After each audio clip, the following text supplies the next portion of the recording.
बहुत सारे बच्चों के मेरे पास पर्सनली ये मैसेज आए कि सर हमें त्रिकोणमिति पढ़ाइए, ट्रिग्नोमेट्री पढ़ाइए, साइन थीटा कोस थीटा वाली प्रश्नावली पढ़ाइए। तो आज हम वही शुरू करने जा रहे हैं। शुरू करने से पहले मैंने ये नोटिस किया है कि बहुत सारे बच्चे ना सिर्फ वीडियो देख लेते हैं, सब्सक्राइब नहीं करते। तो आप सब्सक्राइब भी कीजिए चैनल को, इससे हमें मोटिवेशन मिलता है और हम आपके लिए बढ़िया बढ़िया कंटेंट लाना पसंद करते हैं और आपके लिए आगे भी लेकर आएंगे। तो चलो हम शुरू करते हैं। त्रिकोणमिति या ट्रिग्नोमेट्री क्या है? तीन कोणों वाली जो आकृति है उसके बारे में हमें अध्ययन करना है। और आप सबको पता है तीन कोणों वाली आकृति कौन सी होती है? त्रिभुज होती है। त्रिभुज के अंदर तीन कोण होते हैं और तीनों कोणों का योग 180 डिग्री होता है, 180 डिग्री होता है, ये आप सबको पता है। हमारे पास त्रिकोणमिति में 6 ही फलन है: sine theta, cos theta, tan theta, cot theta, sec theta और कोसेक थीटा। हमारे पास सबसे इम्पोर्टेंट जो सूत्र है वो क्या है? लाल बट्टा कक्का, यानी LAL/K A। और यहाँ पर मैंने लिखा है 1 2 3 4 5 6। ये किसके लिए है? 1 साइन के लिए, 2 कोस, 3 टेन, 4 कोट, 5 सेक और 6 कोसेक। तो सबसे पहले बात करते हैं 1 की। तो साइन थीटा बराबर क्या होता है? लंब बट्टे कर्ण, तभी मैंने लिखा है L/K। कोस थीटा बराबर क्या होता है? आधार बट्टे कर्ण। और टेन थीटा बराबर होता है लंब बट्टे आधार। अब ये हम पहचानेंगे कैसे कि कौन सा कर्ण है, कौन सा लंब है, कौन सा आधार है? तो इसको पहचानने के लिए एक सिंपल सा तरीका है कि आपको जहाँ पर एंगल बनाया गया हो, थीटा बनाया गया हो, मान लो इसके अंदर यहाँ पर थीटा है सी वाले कॉर्नर में, तो जहाँ पर थीटा बना है, थीटा कोण हमेशा और हमेशा कर्ण व आधार के बीच ही बनता है। और जो सबसे बड़ी भुजा होती है वो होती है कर्ण, और जो सबसे छोटी भुजा होती है जहाँ पर कोण बना हुआ है वो होती है आधार। तो इसका मतलब ये क्या होगी? आधार, और ये क्या होगी? कर्ण। और जो बची हुई थर्ड भुजा है वो क्या बन जाएगी? लंब। या फिर लंब को ऐसे समझ सकते हैं, थीटा के जस्ट सामने वाली जो भुजा है वो क्या होगी? लंब। अब जैसे इसके अंदर देखते हैं त्रिभुज PQR में, जहाँ कोण Q क्या है? समकोण है। समकोण का मतलब है 90 डिग्री का कोण है, और आपको थीटा यहाँ पर दे दिया ऊपर। तो आपके जो ये माइंड में सेट है कि नीचे वाली भुजा आधार होती है, ये कर्ण है, ये लंब है, तो वो कॉन्सेप्ट यहाँ पर गलत हो जाएगा। क्योंकि थीटा कहाँ बना हुआ है? थीटा बना हुआ है PQ और PR के बीच, और इनमें बड़ी भुजा कौन सी है? PR, तो ये हो जाएगी कर्ण। और जो छोटी भुजा है PQ, ये हो जाएगी आधार, और जो बच गई भुजा वो हो जाएगी लंब L।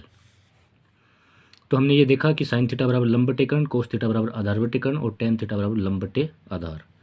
अगर इनके मेजरमेंट दिए हुए हो, इनकी माप दी हुई हो, जैसे मान लो लंब दिया है आपको 5 सेमी, कर्ण दिया है आपको 6 सेमी, और आधार दिया है आपको 3 सेमी, तो आपको पूछा है साइन थीटा का मान बताओ इस त्रिभुज ABC के अंदर। तो साइन थीटा का मान क्या हो जाएगा? लंब बटे कर्ण।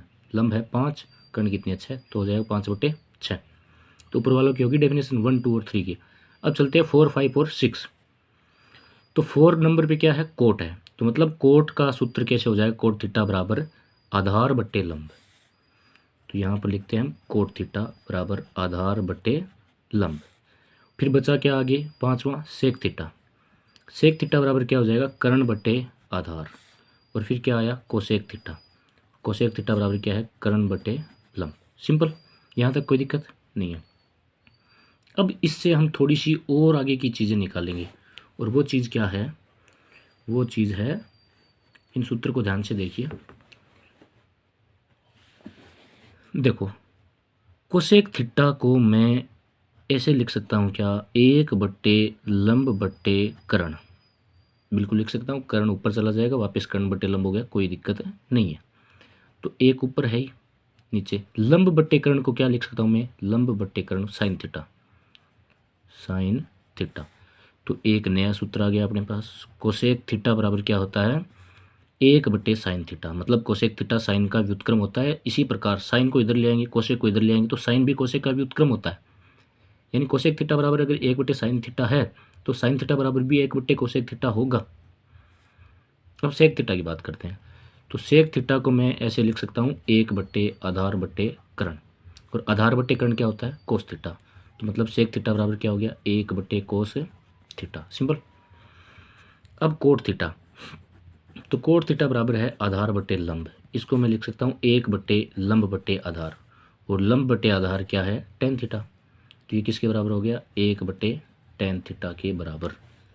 तो पहले 6 सूत्र, लंब कर्ण आधार के अंदर संबंध साइन से लेकर कोसेक तक, और बाद में कोसेक का साइन के साथ संबंध, सेक का कोस के साथ संबंध और कोट का टेन के साथ संबंध। ये बहुत ही इंपॉर्टेंट है। अब एक नेक्स्ट देखो, हमें पता है साइन थीटा बराबर क्या होता है, लंब बटे कर्ण, और कोस थीटा बराबर क्या होता है, आधार बटे कर्ण। अगर मैं साइन के अंदर कोस का भाग दे दूं तो साइन थीटा बटे कोस थीटा बराबर क्या हो जाएगा, लंब बटे कर्ण बटे आधार बटे कर्ण। ए बटे बी बटे सी बटे डी का रूप हो गया। और इसको हम कैसे लिख सकते हैं, लंब बटे कर्ण यानी ए बटे बी गुना डी बटे सी, कर्ण बटे आधार। कर्ण से कर्ण कैंसिल, बच गया क्या, लंब बटे आधार। और लंब बटे आधार क्या होता है, लंब बटे आधार होता है टेन थीटा।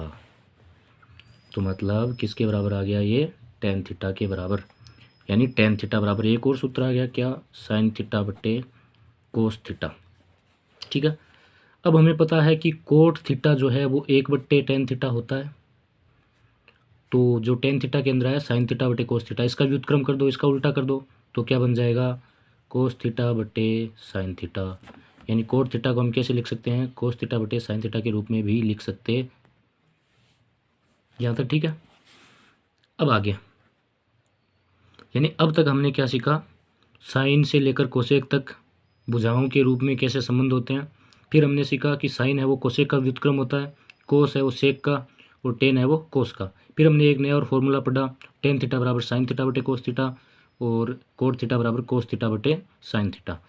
अब हम ड्राइव करने जा रहे हैं टेबल, यानी जो टेबल है अपनी ट्रिग्नोमेट्री वाली, sign theta, cos theta, tan theta, और उसमें 0 से लेकर यहाँ पर 30, 45, 60 और 90, ये कैसे बनती है। यानी साइन 0 का मान क्या होता है, साइन 30 का मान क्या होता है, साइन 45 का मान क्या होता है, तो वो देखो। तो सबसे पहले हमने लिखा थीटा 0, 30, 45, 60 और 90 डिग्री। फिर हमने लिखा यहाँ पर साइन, कोस, टेन, कोट, सेक और कोसेक। अब बनाते हैं वो टेबल, कैसे बनती है देखो। आपको गिनती आती है, बिल्कुल आती है, तो लिख दीजिए 0, 1, 2, 3 और 4 तक लिख दीजिए। भाग आता है, बिल्कुल आता है, तो भाग दे दीजिए 4 का। सब में किसका भाग दे दीजिए, 4 का भाग दे दीजिए, दे दिया।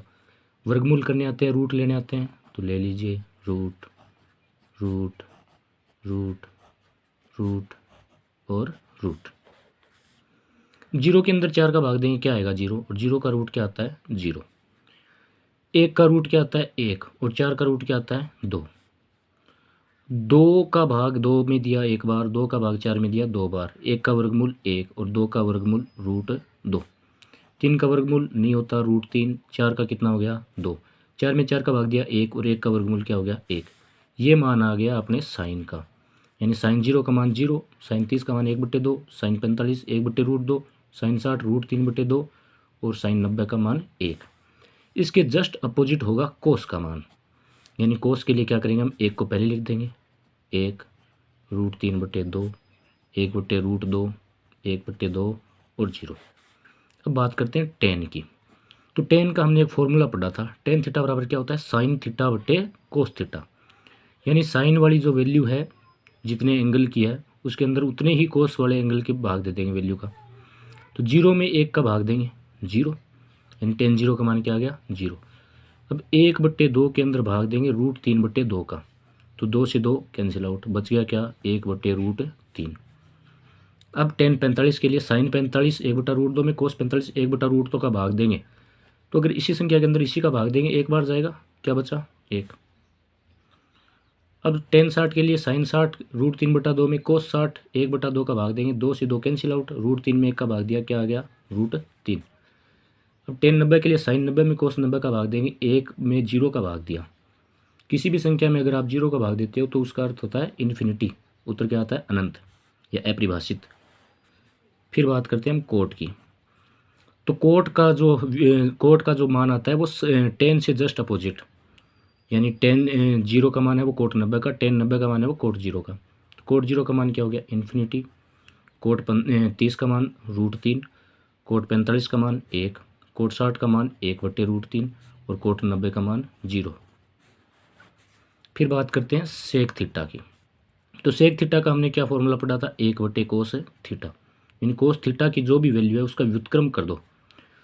तो कोस 0 की वैल्यू 1, सेक 0 के लिए क्या करेंगे, 1 का व्युत्क्रम करेंगे, तो 1 का व्युत्क्रम 1 आएगा, क्या आंसर 1। कोस 30 की वैल्यू होती है √3/2, इसका उल्टा करेंगे तो सेक 30 का मान क्या हो जाएगा, 2/√3। और कोस जो 45 है उसकी वैल्यू क्या होती है, 1/√2, और 1/√2 का उल्टा करेंगे तो √2/1, यानी सिर्फ क्या आ जाएगा, √2। कोस 60 के बाद कोस 60 की वैल्यू कितनी होती है, 1/2, और इसका उल्टा करेंगे 2/1 यानी 2। और कोस 90 की वैल्यू होती है 0, और 1 के अंदर 0 का भाग दें तो क्या आएगा, इन्फिनिटी। ये आ गया अपने सेक की वैल्यू, यानी सेक 0 का मान 1, सेक 30 का मान 2/√3, सेक 45 का मान √2, सेक 60 का मान 2, सेक 90 का मान इन्फिनिटी अनंत। और कोसेक का क्या हो जाएगा, इससे जस्ट अपोजिट, यानी पहले इन्फिनिटी, फिर बाद में 2, फिर √2, फिर 2/√3, और फिर क्या हो जाएगा 1। ठीक है, अब आगे देखते हैं अगले पार्ट के अंदर।